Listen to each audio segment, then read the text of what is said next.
Introduction. Le petit livre suivant traite de deux aspects du caractère noble, la charité et les transactions financières. Adopter des caractéristiques positives conduit à la tranquillité d'esprit. Charité 1. Dans un hadith trouvé dans Jami at-Tirmidhi, numéro 661, le saint prophète Muhammad, paix et bénédiction d'Allah sur lui, a conseillé que lorsqu'un musulman fait don d'une petite quantité de charité, comme une seule date provenant de revenus licites, Allah, l'exalté, donnera une récompense au jour du jugement équivalente à une grande montagne. La première chose à noter est qu'Allah, le Très-Haut, n'est satisfait que des biens obtenus légalement et utilisés de manière licite. Toute richesse obtenue illégalement corrompt toute bonne action pour laquelle elle est utilisée, comme la charité ou l'accomplissement du pèlerinage sacré. Un hadith trouvé dans Sahih Muslim, numéro 2346, avertit clairement que l'invocation d'une personne sera rejetée si elle obtient et utilise l'illicite. Si l'invocation d'une personne est rejetée, comment une autre action peut-elle être acceptée par Allah, le Très-Haut? Enfin, ce hadith indique l'importance de dépenser de la manière qui plaît à Allah, l'exalté, comme de dépenser pour ses besoins et ceux de ses proches. Cela a été confirmé dans un hadith trouvé dans Sahih Bukhari, numéro 4006. Allah, l'exalté, récompensera grandement ceux qui dépensent de la bonne manière en fonction de leur intention, c'est-à-dire de la qualité de leurs dépenses et non de la quantité. Par conséquent, les musulmans doivent corriger leur intention en dépensant pour elle amour d'Allah, l'exalté, selon les traditions du saint prophète Muhammad, paix et bénédiction d'Allah sur lui, peu importe le montant. Il est important pour un musulman de dépenser selon ses moyens et de ne jamais s'inquiéter de la quantité ou de la quantité qu'il dépense. On espère que quiconque dépense selon ses moyens sera récompensé selon le statut infini d'Allah, l'exalté, qui dépasse l'entendement. Mais celui qui se retient manquera cette grande récompense. De plus, le hadith principal inclut également l'utilisation des autres biens licites de ce monde de manière à plaire à Allah, l'exalté, comme aider les autres émotionnellement et physiquement. Tant que l'on aide les autres dans ce qui est bon pour plaire à Allah, l'exalté, et que l'on ne recherche pas la gratitude ou les louanges des gens, on recevra une récompense incalculable. Charité 1. Dans un hadith trouvé dans Jami at-Tirmidhi, numéro 661, le saint prophète Muhammad, paix et bénédiction d'Allah sur lui, a conseillé que lorsqu'un musulman fait don d'une petite quantité de charité, comme une seule date provenant de revenus licites, Allah, l'exalté, donnera une récompense au jour du jugement équivalente à une grande montagne. La première chose à noter est qu'Allah, le Très-Haut, n'est satisfait que des biens obtenus légalement et utilisés de manière licite. Toute richesse obtenue illégalement corrompt toute bonne action pour laquelle elle est utilisée, comme la charité ou l'accomplissement du pèlerinage sacré. Un hadith trouvé dans Sahih Muslim, numéro 2346, avertit clairement que l'invocation d'une personne sera rejetée si elle obtient et utilise l'illicite. Si l'invocation d'une personne est rejetée, comment une autre action peut-elle être acceptée par Allah, le Très-Haut? Enfin, ce hadith indique l'importance de dépenser de la manière qui plaît à Allah, l'exalté, comme de dépenser pour ses besoins et ceux de ses proches. Cela a été confirmé dans un hadith trouvé dans Sahih Bukhari, numéro 4006. Allah, l'exalté, récompensera grandement ceux qui dépensent de la bonne manière en fonction de leur intention, c'est-à-dire de la qualité de leurs dépenses et non de la quantité. Par conséquent, les musulmans doivent corriger leur intention en dépensant pour elle amour d'Allah, l'exalté, selon les traditions du saint prophète Muhammad, paix et bénédiction d'Allah sur lui, peu importe le montant. Il est important pour un musulman de dépenser selon ses moyens et de ne jamais s'inquiéter de la quantité ou de la quantité qu'il dépense. On espère que quiconque dépense selon ses moyens sera récompensé selon le statut infini d'Allah, l'exalté, qui dépasse l'entendement. Mais celui qui se retient manquera cette grande récompense. De plus, le hadith principal inclut également l'utilisation des autres biens licites de ce monde de manière à plaire à Allah, l'exalté, comme aider les autres émotionnellement et physiquement. Tant que l'on aide les autres dans ce qui est bon pour plaire à Allah, l'exalté, et que l'on ne recherche pas la gratitude ou les louanges des gens, on recevra une récompense incalculable. Charité 2. Dans un hadith retrouvé dans le Sahih Muslim, numéro 2336, le saint prophète Mohammed, que la paix et les bénédictions soient sur lui, a conseillé que chaque jour 2 anges invoquent Allah, l'Exalté. Le premier demande à Allah, l'Exalté, de récompenser celui qui dépense pour lui. Le deuxième demande à Allah, l'Exalté, de détruire celui qui retient. Le but de ce hadith est d'encourager à la générosité et à éviter l'avarice. Il est important de noter que dépenser pour Allah, l'Exalté, ne se limite pas à la charité obligatoire, mais comprend également les dépenses pour ses propres besoins et ceux de ses dépendants, sans gaspillage ni extravagance, comme l'a ordonné l'islam. Quiconque ne dépense pas pour ces éléments mérite la destruction de ses biens, car il n'a pas rempli son objectif, ce qui en réalité rend les biens inutiles. Il est important de noter que dépenser pour Allah, l'Exalté, n'entraîne jamais une perte globale, car une personne est compensée d'une manière ou d'une autre. En fait, le saint prophète Mohammed, que la paix et les bénédictions soient sur lui, a garanti que la charité ne diminue pas les biens d'une personne dans un hadith trouvé dans Jami at-Tirmidhi, numéro 2029. Chapitre 34 Sabah, verset 39. Mais tout ce que vous dépensez pour sa cause, il vous le récompensera. Le musulman doit se rappeler que la personne généreuse est proche d'Allah, l'Exalté, proche du paradis, proche des gens et loin de l'enfer. En revanche, la personne avare est loin d'Allah, l'Exalté, loin du paradis, loin des gens et proche de l'enfer. Cela a été confirmé dans un hadith trouvé dans Jami at-Tirmidhi, numéro 1961. Enfin, il est important de noter que ce hadith s'applique à toutes les bénédictions que l'on possède, comme sa bonne santé, et pas seulement à la richesse. Ainsi, si l'on ne consacre pas et n'utilise pas ces bénédictions de la bonne manière, comme l'a ordonné Allah, l'Exalté, l'invocation de l'ange se retournera contre lui. La destruction mentionnée dans le hadith principal ne fait pas nécessairement référence à la perte de la bénédiction, mais inclut la bénédiction matérielle, devenant une source de stress et de difficultés pour eux dans les 2 mondes. Cela peut être facilement observé chez ceux qui n'utilisent pas correctement leur bénédiction, comme leur richesse. La richesse même qu'ils obtiennent et accumulent en espérant qu'elle deviendra une source de paix pour eux, devient la source de leur stress et de leur anxiété. Par conséquent, il est vital pour les musulmans d'utiliser correctement chaque bénédiction selon les enseignements de l'islam, afin qu'ils en reçoivent davantage dans les 2 mondes, ce qui en réalité est une véritable gratitude. Sinon, ils risquent de perdre la bénédiction pour toujours. Chapitre 14 Ibrahim, verset 7. Et rappelez-vous quand votre Seigneur a proclamé « Si vous êtes reconnaissant, je vous augmenterai certainement sa faveur. » Charité 3. Dans un hadith trouvé dans Sahih Bukhari, numéro 6444, le saint prophète Mohammed, paix et bénédiction d'Allah sur lui, a averti que les riches de ce monde seront pauvres dans l'au-delà à moins qu'ils ne dépensent correctement leur bénédiction, mais ces personnes sont peu nombreuses.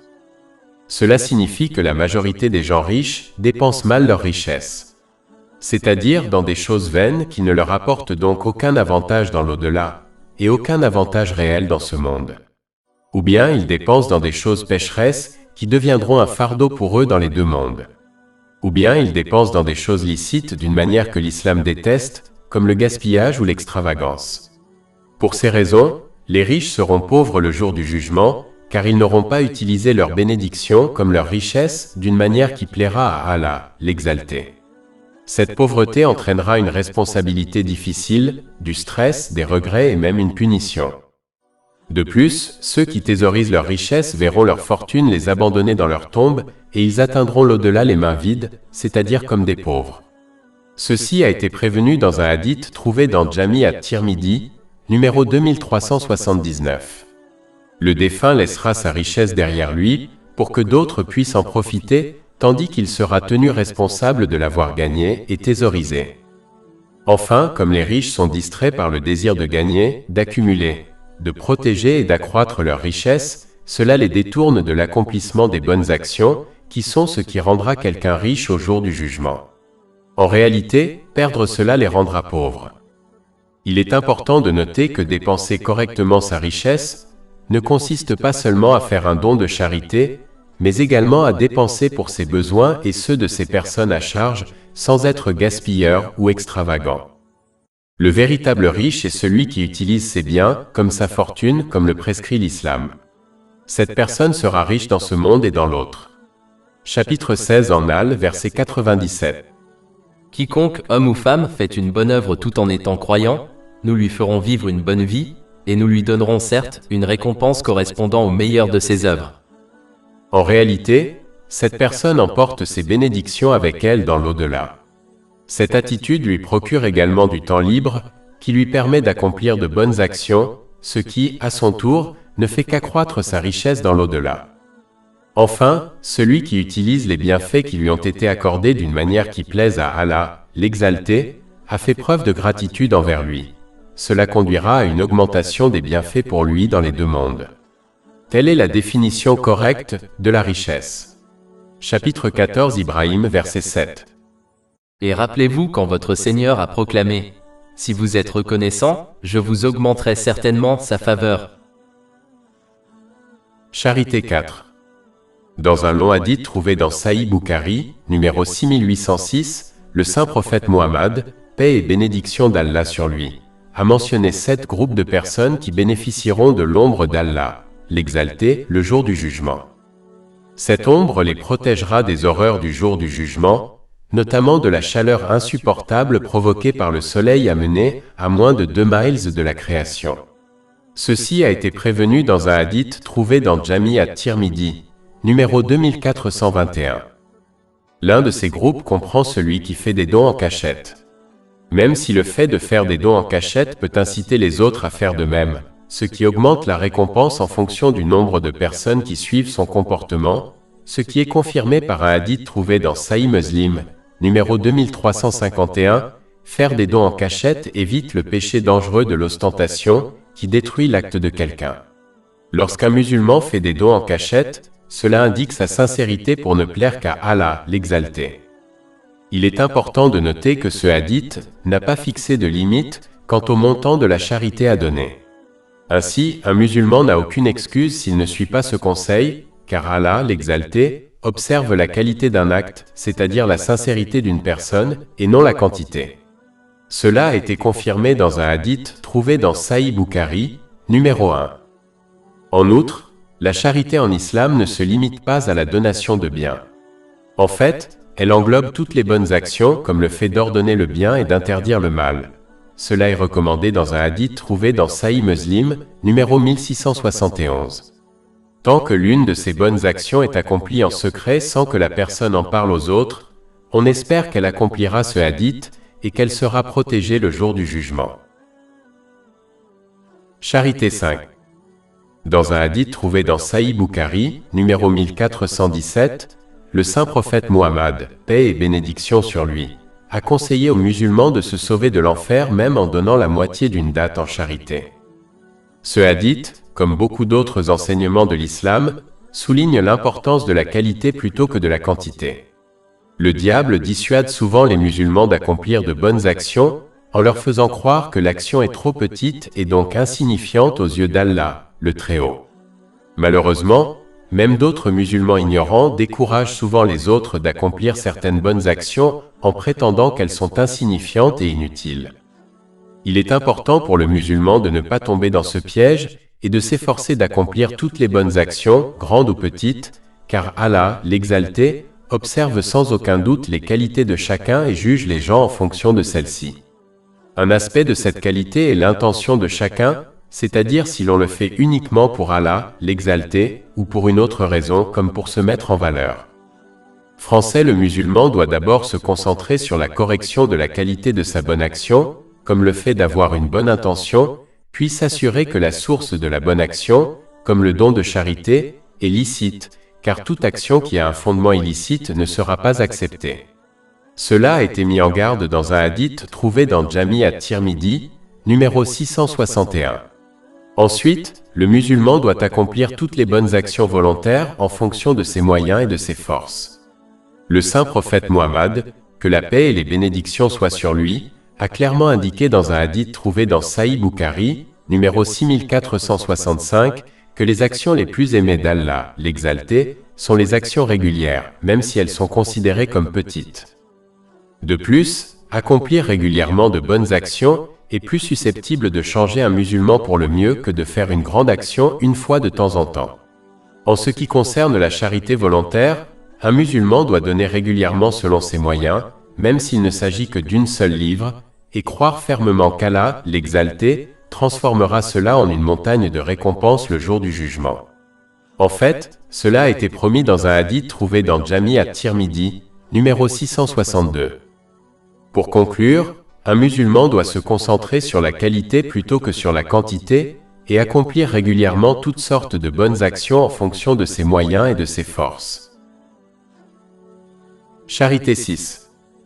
Dans un hadith retrouvé dans Jami at-Tirmidhi, numéro 2029, le saint prophète Muhammad, que la paix et les bénédictions soient sur lui, a conseillé 3 choses.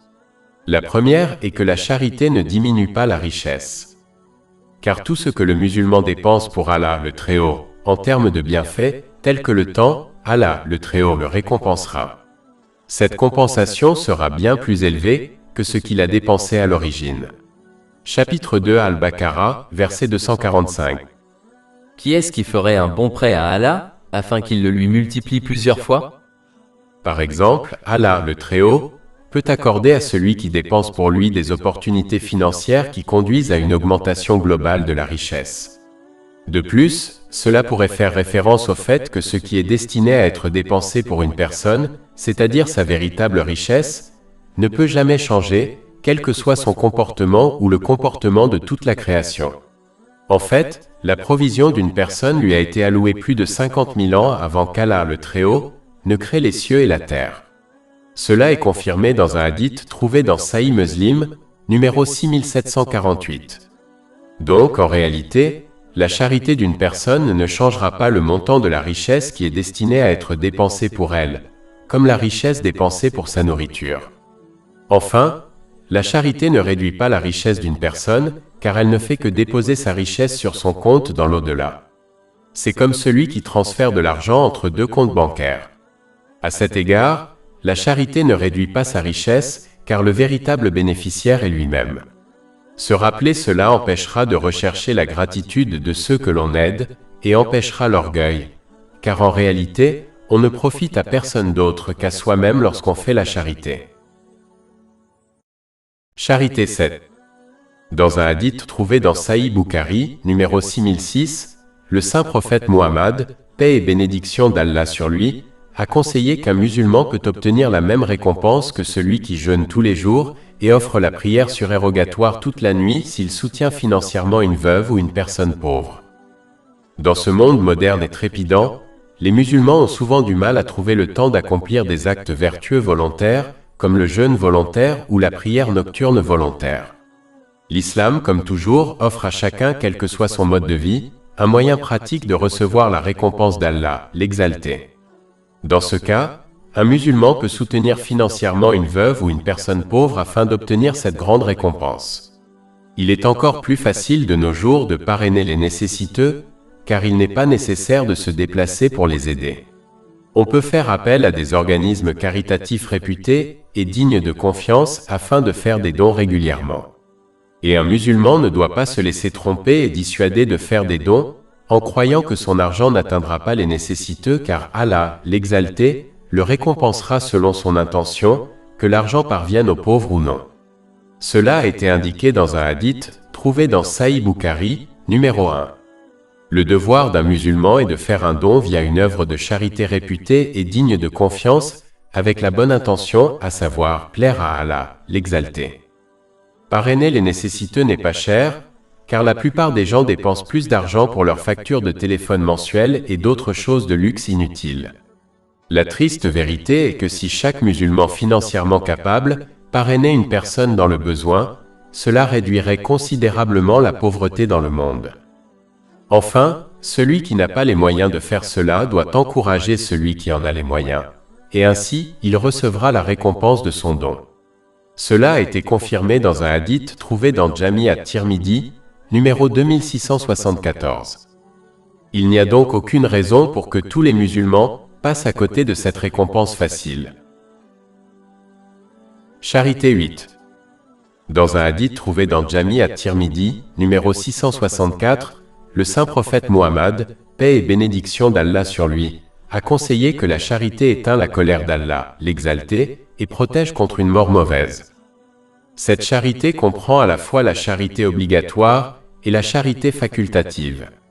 Comme mentionné dans ce hadith, la charité a un effet positif important car la richesse est souvent une chose terrestre appréciée par les gens. Ainsi, lorsqu'ils l'abandonnent pour l'amour d'Allah, l'Exalté, en la donnant aux nécessiteux, Allah, l'Exalté, détourne d'eux sa colère causée par leur désobéissance. Lorsque cela se produit, la personne sera entourée par la miséricorde d'Allah, l'Exalté, qui la guidera à travers les difficultés, les tentations et les épreuves auxquelles elle est confrontée dans ce monde en toute sécurité, de sorte que lorsqu'elle atteindra sa mort, elle mourra en se soumettant à Allah, l'Exalté, c'est-à-dire en tant que vrai musulman. Une mort mauvaise est celle d'une personne qui meurt sans foi. Cela peut se produire lorsque la foi est faible, ce qui est le résultat de son ignorance de la science islamique. Plus on acquiert et agit en fonction de la science islamique, plus sa foi devient forte. Une mort mauvaise peut également se produire lorsque l'on persiste dans les péchés majeurs, comme l'abandon des prières obligatoires. Il n'est pas nécessaire d'être un savant pour conclure où cette personne finira dans l'au-delà. C'est la raison pour laquelle le saint prophète Muhammad, que la paix et les bénédictions soient sur lui, a conseillé dans un hadith trouvé dans Jami at-Tirmidhi numéro 1961, qu'une personne généreuse est proche d'Allah, l'Exalté, proche des gens, proche du paradis et loin de l'enfer. Le musulman doit donc prendre l'habitude de faire régulièrement des dons de charité selon ses moyens, car Allah, l'Exalté, observe la qualité, c'est-à-dire la sincérité, et non la quantité. Même une date donnée sincèrement pour l'amour d'Allah, l'Exalté, rapportera aux musulmans une récompense plus grande qu'une montagne. Cela a été confirmé dans un hadith trouvé dans Sahih Muslim, numéro 2342. Enfin, il faut se rappeler que la charité comprend toutes les bonnes actions qui aident les autres, pas seulement les richesses. Ainsi, celui qui ne possède pas de richesse doit faire la charité d'une autre manière, par exemple en donnant aux autres son temps, son énergie et son soutien émotionnel. Le moins que l'on puisse faire est de garder ses actes de violence verbale et physique loin des autres, car cela est considéré comme une charité envers soi-même. Cela a été conseillé dans un hadith trouvé dans Sahih Muslim, numéro 250. Charité 9.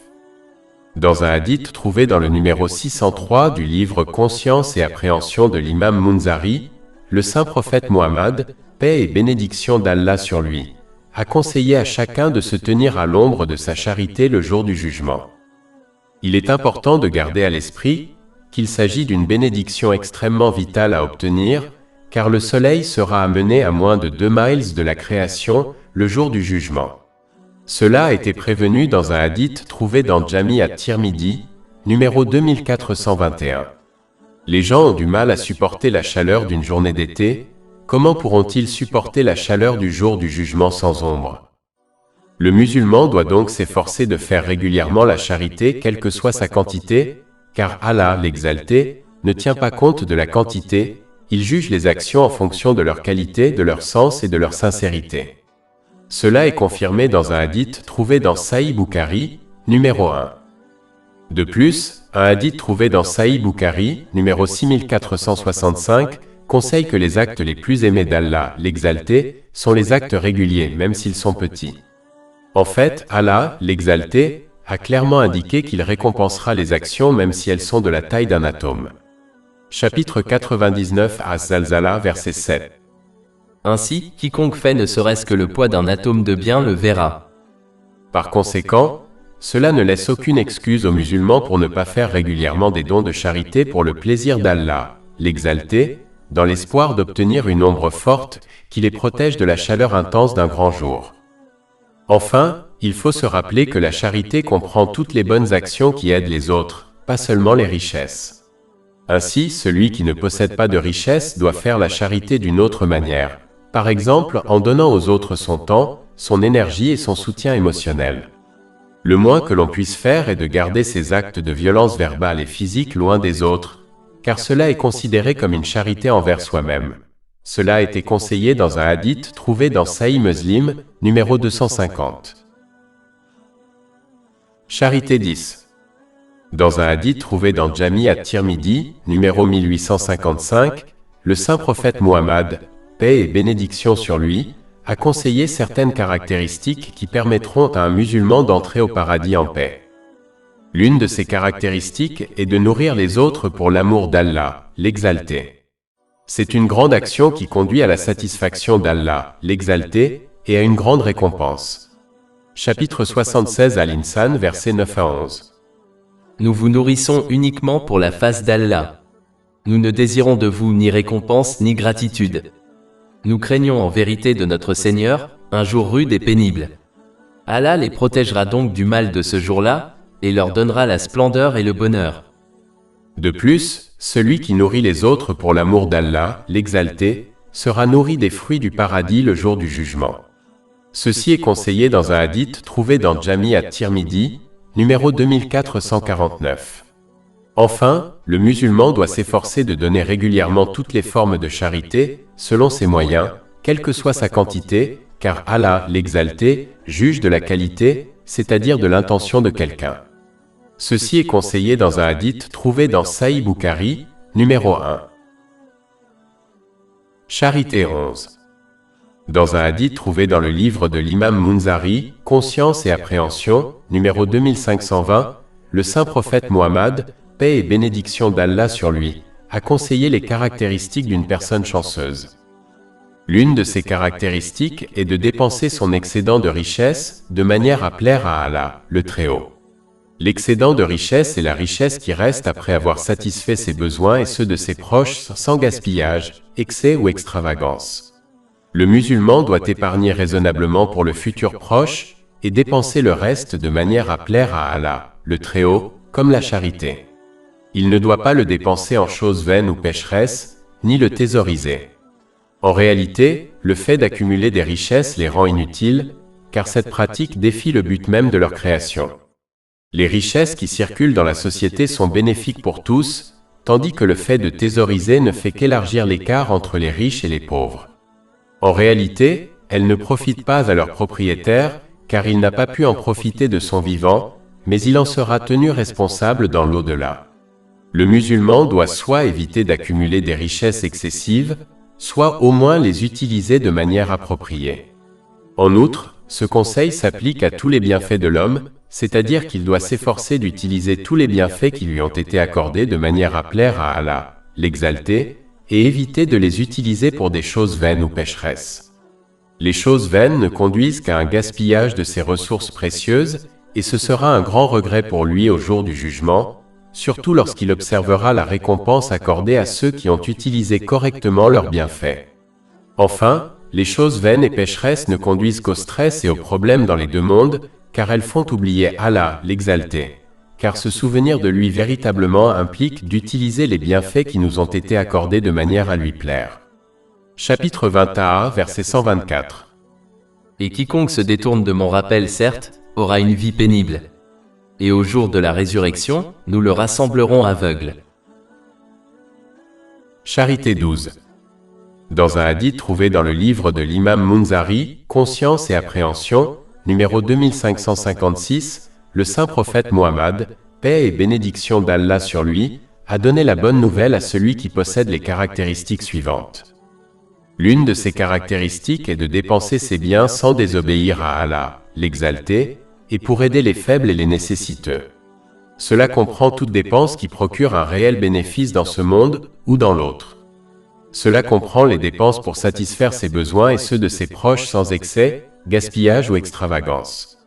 Dépenser de cette façon est en fait une bonne action selon un hadith trouvé dans Sahih Bukhari, numéro 4006. Cette dépense correcte englobe toutes les bénédictions matérielles qui ont été accordées à une personne et implique de les utiliser d'une manière qui plaise à Allah, l'exalté. Aider les nécessiteux comprend toutes sortes d'aides et de soutien, telles que l'aide financière, émotionnelle et physique. Celui qui aide les autres de cette manière obtiendra le soutien d'Allah, l'exalté, dans les deux mondes. Cela est confirmé par un hadith trouvé dans Jami at-Tirmidhi, numéro 1930. Celui qui obtient cela ne peut échouer car l'aide d'Allah, l'exalté, surmonte toute chose. Il faut toujours rester sincère dans ses actes en les accomplissant uniquement pour plaire à Allah, l'exalté. Cela se prouve lorsque l'on n'espère ni n'exige aucune gratitude de la part des gens. On doit aider les autres comme on désire que les autres nous aident. Charité 13. Dans un hadith trouvé dans Sahih Muslim, numéro 250, le saint prophète Muhammad, paix et bénédiction d'Allah sur lui, a conseillé certaines actions justes faciles à accomplir. La première bonne action consiste à aider quelqu'un dans son domaine d'activité, selon ses moyens. Par exemple, un musulman peut aider quelqu'un dans son domaine d'activité en payant pour ses études ou tout autre frais lié à sa profession. Aider de cette manière est en fait une excellente façon de soutenir une famille entière, car aider une personne qui gagne suffisamment pour subvenir aux besoins de sa famille revient à soutenir indirectement cette famille, même si cela est beaucoup moins cher et plus facile que de subvenir aux besoins de toute la famille. De plus, le donateur continuera à percevoir une récompense, même après son décès, tant que la personne bénéficiera de son soutien tout en exerçant son métier. Le hadith principal qui nous intéresse ici est que le musulman doit aider une personne qui n'a pas de profession. Cela peut consister à lui conseiller la meilleure chose à faire pour obtenir une richesse légale, à payer ses études ou à encourager les entrepreneurs à l'embaucher. Cela comprend tout ce qui aide ce type de personne à obtenir une subsistance légale, afin qu'elle puisse subvenir à ses besoins et à ceux de ses personnes à charge. Il s'agit d'une bonne action importante, car celui qui n'a pas de profession légale est plus susceptible de rechercher la richesse par des moyens illicites tels que les crimes. Aider les gens à obtenir une profession légale réduit donc la criminalité et la pauvreté au sein de la société. Cela profite à tous les membres de la société. Le dernier point mentionné dans le hadith principal dont il est question, et que tous les musulmans sont capables de faire, est de garder ses torts loin des autres, car c'est un acte de charité envers soi-même, car cela nous épargne une punition. En fait, garder ses torts verbaux et physiques loin de soi et des biens des autres est la définition même d'un vrai musulman et d'un vrai croyant. Cela est confirmé par un hadith trouvé dans Sunan an-Nasaï, numéro 4998. Cela comprend le fait de traiter les autres de la même manière que l'on souhaite que les autres nous traitent. En termes simples, celui qui laisse les autres en paix sera récompensé. Le musulman qui ajoute à ce comportement en aidant les autres, selon ses moyens, même s'il ne s'agit que d'une bonne parole d'encouragement, sera récompensé sur récompense, ce qui mène au succès dans les deux mondes. Enfin, garder ses torts loin des autres est important, car la justice sera établie le jour du jugement. Celui qui a fait du tort aux autres sera obligé de transmettre ses bonnes actions à ceux à qui il a fait du tort, et s'il le faut, il prendra les péchés de ceux à qui il a fait du tort. Cela pourrait bien le conduire à être jeté en enfer. Ceci a été prévenu dans un hadith trouvé dans Sahih Muslim, numéro 6579. Charité 14. Dans un hadith trouvé dans Sahih Bukhari, numéro 1427, le saint prophète Muhammad, paix et bénédiction d'Allah sur lui, a donné quelques conseils relatifs à la richesse. Premièrement, la main supérieure est meilleure que la main inférieure. Cela signifie que celui qui s'efforce de donner sa charité obligatoire et volontaire, selon ses moyens, est supérieur à celui qui donne moins et prend des choses comme des biens aux autres. Ce hadith ne critique pas les nécessiteux, car ils ont le droit de prendre aux autres pour satisfaire leurs besoins. Mais il critique ceux qui sont capables de donner mais se retiennent, et ceux qui n'ont pas encore besoin de prendre des choses aux autres demandent et prennent quand même. Le musulman doit donner selon ses moyens quelle que soit sa taille, car Allah, l'exalté, observe la qualité, c'est-à-dire la sincérité de l'individu, et non la quantité. La valeur de chaque atome de bien sera enregistrée et récompensée par Allah, l'exalté. Chapitre 99 Az-Zalzala, verset 7. Ainsi, quiconque fait ne serait-ce que le poids d'un atome de bien le verra.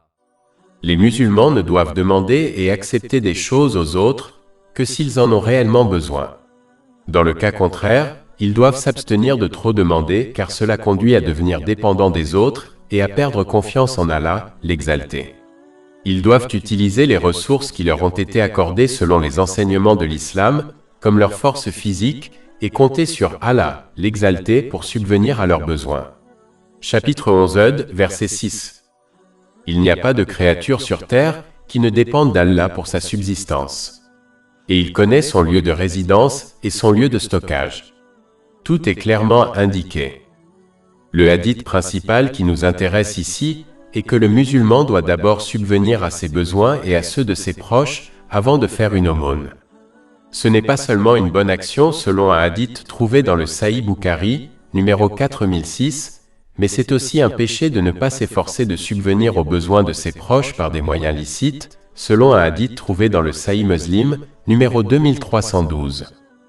Le dernier point mentionné dans le hadith principal dont il est question est que la meilleure aumône est celle qui consiste à faire un don après avoir satisfait ses besoins et ceux de ses proches sans excès, gaspillage ou extravagance, et sans se mettre en difficulté financière.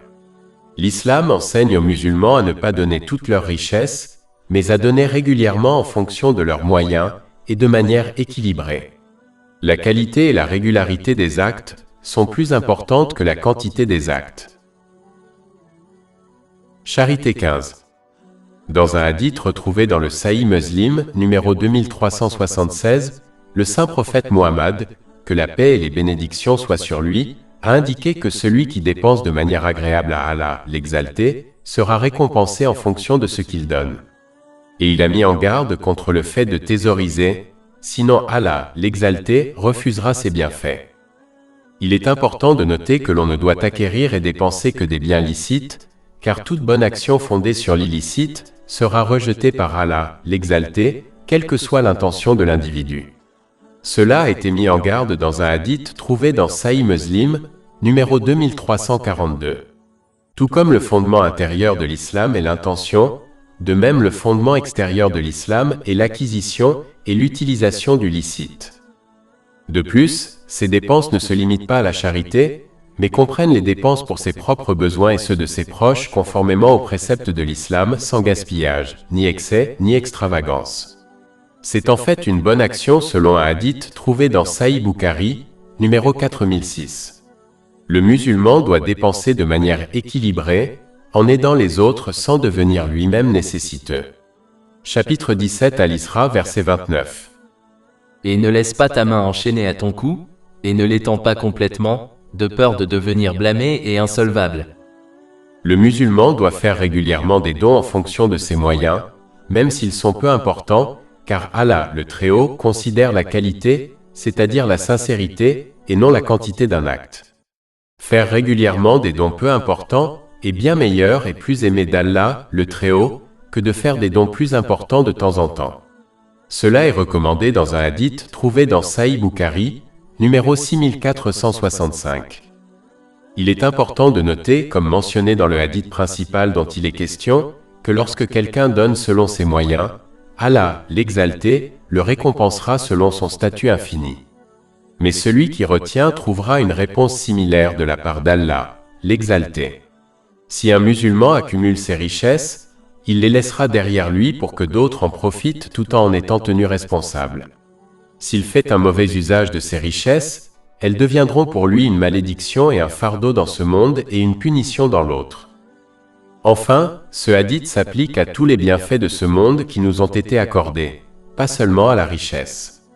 Si l'on s'efforce de les utiliser de manière à plaire à Allah, l'exalté, on trouvera la paix de l'esprit, le succès et une augmentation des bénédictions, car on aura montré sa gratitude envers Allah, l'exalté. Chapitre 14 Ibrahim, verset 7.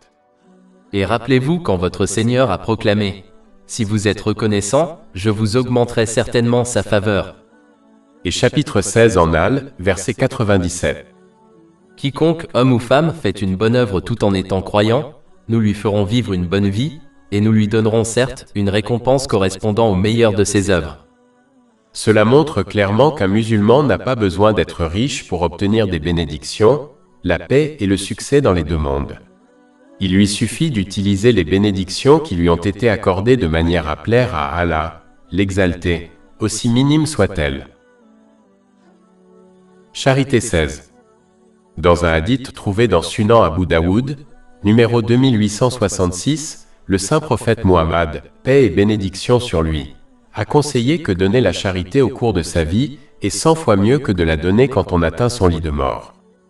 Il est important de comprendre cela car de nombreux musulmans croient bêtement qu'ils peuvent soit thésauriser leurs richesses, soit les dépenser de manière à satisfaire leurs propres désirs au lieu de plaire à Allah, l'Exalté, et lorsqu'ils atteindront leur lit de mort, ils feront à leur don de grandes quantités de richesses. Tout d'abord, comme l'a averti ce hadith, un musulman perdra la plupart de sa récompense en se comportant de cette manière. C'est parce qu'ils ont réalisé qu'ils quittent ce monde et que leurs précieuses richesses sont désormais insignifiantes et inutiles pour eux, car ils ne peuvent pas les emporter avec eux. Donner quelque chose d'inutile à Allah, l'Exalté, n'est pas la caractéristique d'un vrai musulman. En fait, cela contredit la vraie croyance et la piété. Chapitre 3 Ali Imran, verset 92. Vous n'obtiendrez pas la bonne récompense, tant que vous n'aurez pas dépensé, dans le sentier d'Allah, de ce que vous aimez. Le musulman doit donc être bienveillant envers lui-même et dépenser de manière à plaire à Allah, le Très-Haut, ce qui inclut de dépenser pour ses propres besoins et ceux de ses proches sans gaspillage, excès ou extravagance. Il ne doit pas attendre le dernier moment, car celui-ci pourrait survenir de manière inattendue, et dépenser à ce moment-là ne lui sera de toute façon pas aussi fructueux. Charité 17. Dans un hadith trouvé dans le Sunan Abu Daoud, numéro 2511, le saint prophète Muhammad, que la paix et les bénédictions soient sur lui, a mis en garde contre l'avidité. Cela peut conduire à ne pas donner la charité obligatoire, et cela ne mène qu'à la destruction dans les deux mondes. Par exemple, un hadith trouvé dans le Sahih Bukhari, numéro 1403, prévient que la personne qui ne donne pas sa charité obligatoire rencontrera un grand serpent venimeux qui la mordra continuellement le jour du jugement. Chapitre 3 Ali Imran, verset 180. Et que ceux qui refusent ce qu'Allah leur a donné en grâce, ne pensent pas que cela est meilleur pour eux. Au contraire, cela est pire pour eux. Leurs coups seront cernés par ce qu'ils ont refusé, au jour de la résurrection. Si l'avarice empêche quelqu'un de faire une aumône volontaire, cela n'est peut-être pas illicite, mais c'est hautement déconseillé car cela contredit les caractéristiques d'un vrai croyant. En d'autres termes, l'avare est loin d'Allah, l'Exalté loin du paradis, loin des gens et proche de l'enfer. Ceci a été mis en garde dans un hadith trouvé dans Jami at-Tirmidhi, numéro 1961. L'avidité encouragera quelqu'un à utiliser ses bénédictions, telles que son temps et sa richesse, d'une manière qui lui plaît. Au lieu de reconnaître que le chemin vers la paix et le succès dans les deux mondes consiste à utiliser les bénédictions qui nous ont été accordées d'une manière qui plaît à Allah, l'Exalté, le véritable propriétaire et donateur de toutes les bénédictions. Une personne avide ne se soucie que de ses propres droits et négligera donc facilement les droits d'Allah, le Très-Haut, et des gens. Cela ne mène qu'au stress et aux problèmes dans les deux mondes. Charité 18. Dans un long hadith trouvé dans Jami at-Tirmidhi, numéro 2616, le saint prophète Muhammad, paix et bénédiction sur lui, a décrit certaines actions importantes que les musulmans doivent s'efforcer d'accomplir. L'une des choses mentionnées est que la charité éteint les péchés comme l'eau éteint le feu. Un hadith similaire trouvé dans Jami at-Tirmidhi, numéro 664, conseille que la charité éteint la colère d'Allah, l'Exalté, et protège un musulman d'une mort mauvaise. Une mort mauvaise se produit lorsqu'une personne décède après avoir perdu sa foi, c'est-à-dire en tant que non-musulman. Il n'y a pas de perte plus grande que cela. C'est peut-être la raison pour laquelle le saint prophète Muhammad, paix et bénédiction d'Allah sur lui, a averti dans un hadith trouvé dans Jami at-Tirmidhi numéro 1961, qu'une personne avare est loin d'Allah, l'Exalté, loin des gens, loin du paradis et proche de l'enfer. Les musulmans doivent prendre note et s'efforcer de donner autant de charité que possible. Comme la charité en islam englobe de nombreuses actions physiques différentes, comme sourire à quelqu'un pour lui faire sentir qu'il est en sécurité, ce qui est conseillé dans un hadith trouvé dans Jami at-Tirmidhi, numéro 1956, aucun musulman ne peut se dispenser de donner abondamment la charité.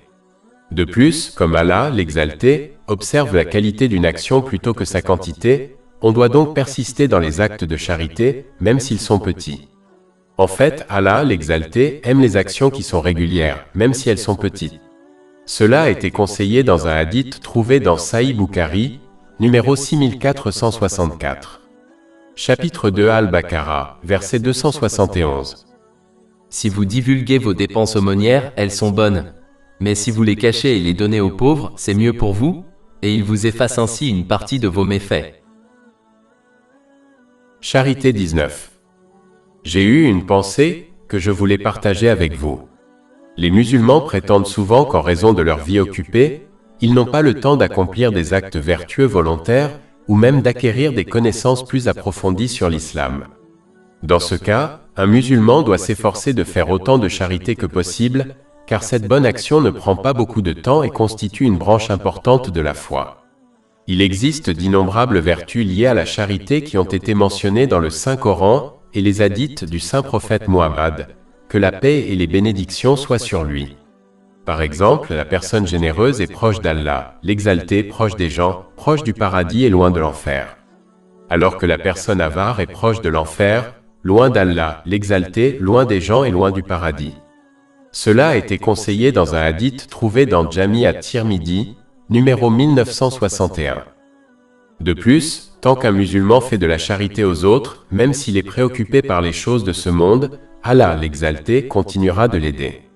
Cela est confirmé par un hadith trouvé dans Sunan Ibn Majah, numéro 225. Cette aide d'Allah, l'exalté, s'étend à tous les aspects de la vie de l'individu et dans les deux mondes. Il est important de noter que cette charité n'a pas besoin d'être une énorme somme d'argent. On doit s'efforcer de donner régulièrement et selon ses moyens, même si le montant est petit, car Allah, l'exalté, ne fait pas attention à la quantité mais à la qualité. De plus, ces hadiths et d'autres ne déclarent pas non plus que la charité doit être d'une grande valeur. En conclusion, l'idéal pour un musulman est de consacrer du temps à l'accomplissement de toutes les différentes branches de la foi. Mais s'il est trop préoccupé par le monde matériel, il devrait au moins accomplir cette branche importante avec les devoirs obligatoires, en espérant qu'à travers elle, Allah, l'exalté, lui accordera le salut au jour dernier. Charité 20.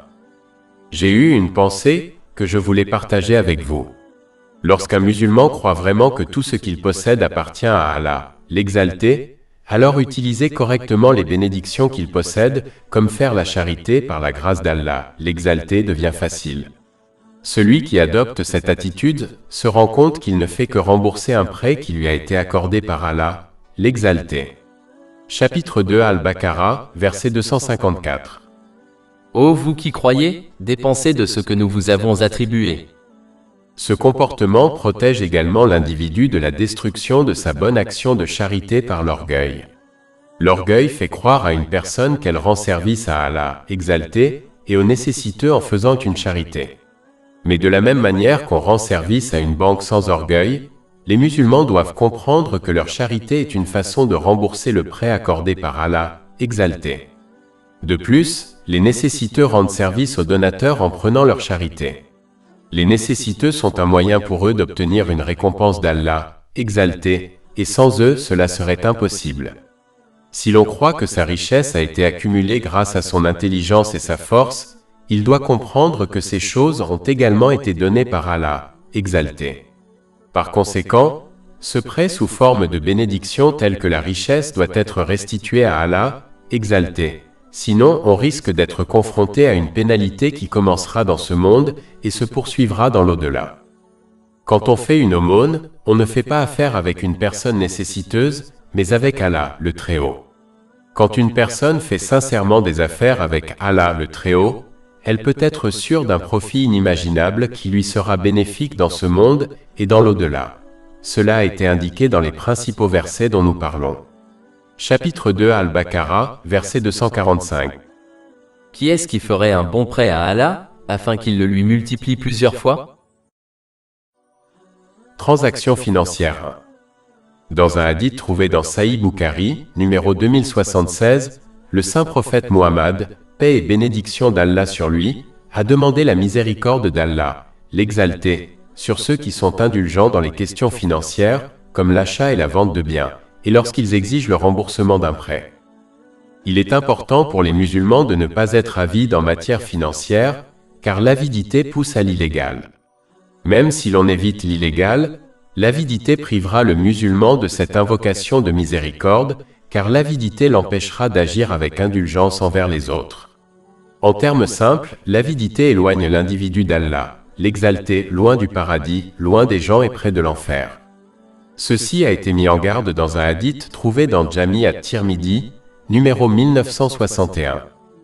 Un musulman ne doit jamais abuser des autres en surévaluant le prix de ses biens, surtout en période de difficulté générale, comme une crise financière. Dans toutes les questions financières, les musulmans doivent tout expliquer clairement aux autres personnes concernées, car cacher des choses comme un défaut dans leurs biens est trompeur et contredit les caractéristiques d'un vrai musulman. En fait, un hadith trouvé dans Sahih Bukhari, numéro 2079, avertit que lorsque les gens trompent les autres en matière financière, les bénédictions d'Allah, l'exalté, sont supprimées. Cela supprime la satisfaction de leur richesse, quelle que soit la quantité qu'ils obtiennent et possèdent. Cela conduit à son tour à devenir plus avide. Plus on devient avide, moins on obtient la paix. Enfin, lorsque d'autres personnes sont en difficulté financière, le musulman doit s'efforcer de les aider selon ses moyens, car cela conduit au soutien constant d'Allah, l'exalté, dans les deux mondes. Cela a été confirmé dans un hadith trouvé dans Sunan Abu Daoud, numéro 4893. En fait, celui qui abandonne une dette à laquelle il est redevable pour l'amour d'Allah, l'exalté, sera soulagé par Allah, l'exalté, dans les deux mondes. Cela a été conseillé dans un hadith trouvé dans Sunan Ibn Majah, numéro 225. Faire preuve de clémence et de bonne conduite dans les transactions commerciales améliorera la réputation de l'entreprise, ce qui, à son tour, favorisera ses affaires. Ainsi, adopter la clémence dans les affaires conduit à des avantages aussi bien dans les affaires profanes que religieuses. Enfin, faire preuve d'indulgence dans les affaires permettra également aux musulmans de comprendre que ces affaires ne sont pas sa priorité numéro 1 dans la vie. Elles ne sont rien d'autre qu'un moyen pour parvenir à une fin, la fin étant de se préparer concrètement pour l'au-delà. Cela implique d'utiliser les bénédictions qui nous ont été accordées de manière à plaire à Allah, l'exalté. En revanche, celui qui ne fait pas preuve d'indulgence dans les affaires deviendra plus avide. Et l'avidité concentre toujours l'attention d'une personne sur le fait de gagner et d'accumuler le monde matériel.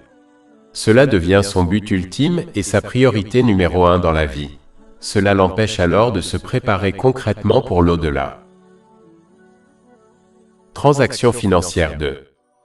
Dans un hadith trouvé dans Sunan Ibn Majah, numéro 2146, le saint prophète Muhammad, paix et bénédiction d'Allah sur lui, a averti que les commerçants seront élevés comme des gens immoraux au jour du jugement, sauf ceux qui craignent Allah, l'exalté, agissent avec droiture et disent la vérité. Ce hadith s'applique à tous ceux qui participent à des transactions commerciales.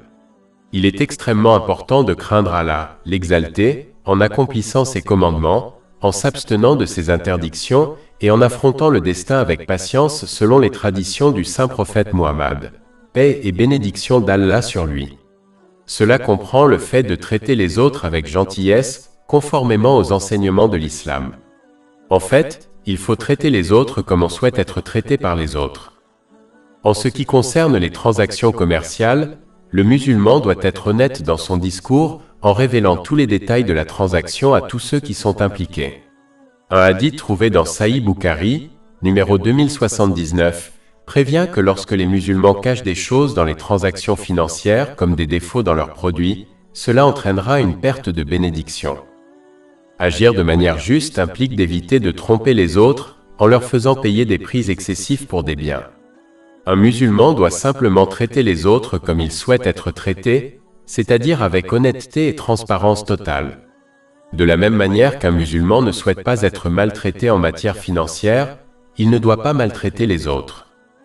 Agir de manière vertueuse implique d'éviter les pratiques illégales mentionnées dans l'islam et dans la loi du pays. Si l'on n'est pas satisfait des lois commerciales de son pays, on ne doit pas y faire des affaires. En outre, agir de manière vertueuse implique également d'utiliser son succès commercial de manière à plaire à Allah, l'exalté. Cela garantira que ses affaires et sa richesse deviendront une source de confort et de paix pour lui, dans les deux mondes. Chapitre 16 en Al, verset 97. Quiconque, homme ou femme, fait une bonne œuvre tout en étant croyant, nous lui ferons vivre une bonne vie, et nous lui donnerons certes une récompense correspondant au meilleur de ses œuvres. Mais ceux qui font un mauvais usage de leur succès en affaires verront celui-ci devenir une source de stress et de misère, car ils ont oublié Allah, l'exalté, celui qui leur a accordé le succès. Chapitre 21, verset 124. Et quiconque se détourne de mon rappel, certes, aura une vie pénible. Et au jour de la résurrection, nous le rassemblerons aveugle. Les hommes d'affaires doivent toujours éviter de mentir, car cela mène à l'immoralité, et l'immortalité mène à l'enfer. En fait, une personne continuera à dire et à agir selon des mensonges jusqu'à ce qu'elle soit considérée comme un grand menteur par Allah, l'Exalté. Ceci a été mis en garde dans un hadith trouvé dans Jami at-Tirmidhi, numéro 1971. Transaction financière 3. Dans un hadith trouvé dans Jami at-Tirmidhi, numéro 2482, le saint prophète Muhammad, paix et bénédiction sur lui, a conseillé que toutes les dépenses licites gagnent une récompense d'Allah, l'Exalté, à l'exception de la richesse qui est dépensée pour la construction. Cela inclut toutes les dépenses pour des choses licites qui ne sont ni excessives, ni gaspillées, ni extravagantes. Les dépenses pour des constructions qui sont nécessaires ne sont pas incluses dans ce hadith, mais celles qui sont au-delà de nos besoins le sont. Cela est détestable car les dépenses pour des constructions conduisent facilement au gaspillage et à l'extravagance. De plus, celui qui dépense de l'argent pour des constructions est moins susceptible de faire la charité et de dépenser de manière agréable à Allah, l'Exalté. De plus, ce comportement encourage souvent un musulman à adopter l'espoir d'une longue vie, car celui qui croit que son séjour dans ce monde est extrêmement court, ne gaspillera pas son énergie et son argent pour construire une belle maison. Plus l'espoir d'une longue vie est grand, moins il accomplira de bonnes actions en croyant qu'il pourra toujours accomplir de bonnes actions dans le futur. Cela conduit également à retarder le repentir sincère, en croyant qu'il pourra toujours changer pour le mieux dans le futur. Enfin, cela pousse à consacrer plus d'efforts au monde afin de créer une vie plus confortable pour son supposé long séjour dans ce monde. La participation active à des travaux de construction inutiles accapare le temps de l'individu, l'empêchant ainsi d'accomplir les bonnes actions volontaires, comme le jeûne et la prière nocturne, en raison de la fatigue extrême. Elle l'empêche également de s'efforcer d'acquérir et d'appliquer le savoir islamique. En réalité, participer à des constructions inutiles ne s'arrête jamais. Autrement dit, dès qu'une personne termine une partie de sa maison, elle passe à la suivante jusqu'à ce que le cycle se répète. Les musulmans doivent donc s'en tenir à ce qui est nécessaire en toutes choses, et pas seulement en matière de construction, afin d'éviter ses conséquences négatives. Transaction financière 4. J'ai lu il y a quelque temps un article de presse dont je voulais parler brièvement. Il faisait état de l'attitude de certaines personnes pendant l'épidémie du coronavirus. Il est important que les musulmans montrent au monde les véritables enseignements de l'islam en démontrant concrètement le comportement d'un vrai musulman.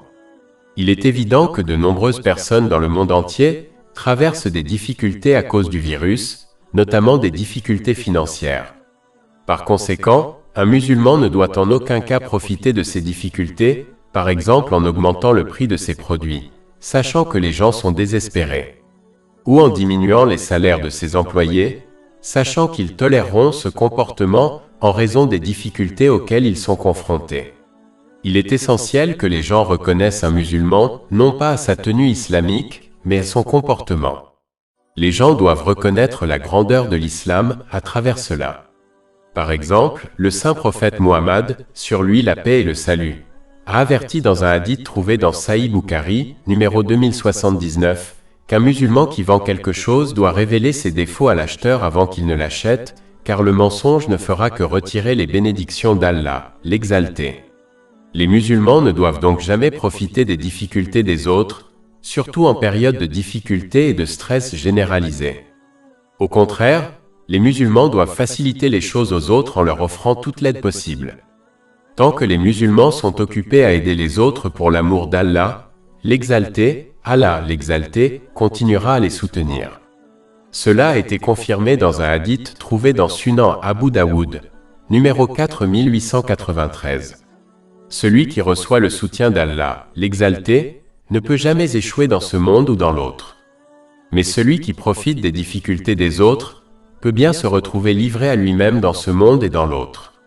Cela ne mènera qu'au stress dans ce monde, car les choses même qu'ils gagnent grâce à cette attitude deviendront une source de stress pour eux, et cela pourrait bien conduire à la destruction dans le monde à venir, même si cela n'est pas évident pour une personne dans ce monde.